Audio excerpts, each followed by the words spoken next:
وزیر اعظم عمران خان کی زیر صدارت وفاقی کابینہ کا اجلاس منعقد ہوا، جس میں 13 نکاتی ایجنڈا زیر غور آیا۔ اجلاس میں وفاقی کابینہ نے جعلی اکاؤنٹس اور میگا منی لانڈرنگ کیس کی تحقیقات پر مبنی JIT رپورٹ میں شامل آصف زرداری اور فریال تالپور سمیت 172 ملزمان کے نام ایگزٹ کنٹرول لسٹ میں ڈالنے کی منظوری دے دی۔ جعلی اکاؤنٹس اور میگا منی لانڈرنگ کیس کی JIT میں بحریہ ٹاؤن کے مالک ملک ریاض، ان کے بیٹے زین ملک، اومنی گروپ کے انور مجید، سندھ حکومت کی اعلیٰ شخصیات، آصف زرداری کے وکیل فاروق ایچ نائک سمیت دیگر اعلیٰ شخصیات کے نام بھی آئے ہیں۔ کابینہ کے اجلاس کے بعد میڈیا کو بریفنگ دیتے ہوئے وزیر اطلاعات فواد چودھری نے کہا کہ احتساب کا عمل بغیر کسی خوف و خطر کے جاری رہے گا۔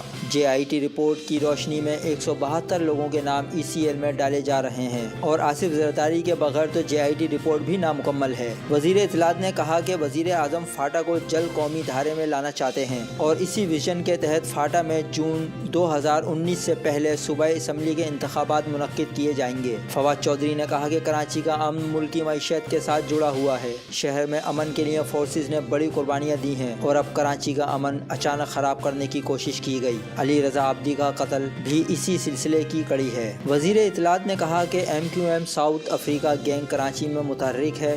بانی MQM کی اشتعال انگیز تقاریر بڑھتی جا رہی ہیں اور برطانیہ نے کوئی ایکشن نہیں لیا۔ اشتعال انگیز تقاریر کا معاملہ برطانیہ کے ساتھ اٹھائیں گے اور کراچی کا امن خراب کرنے کی اجازت نہیں دیں گے۔ Press the bell icon on the YouTube app and never miss another update.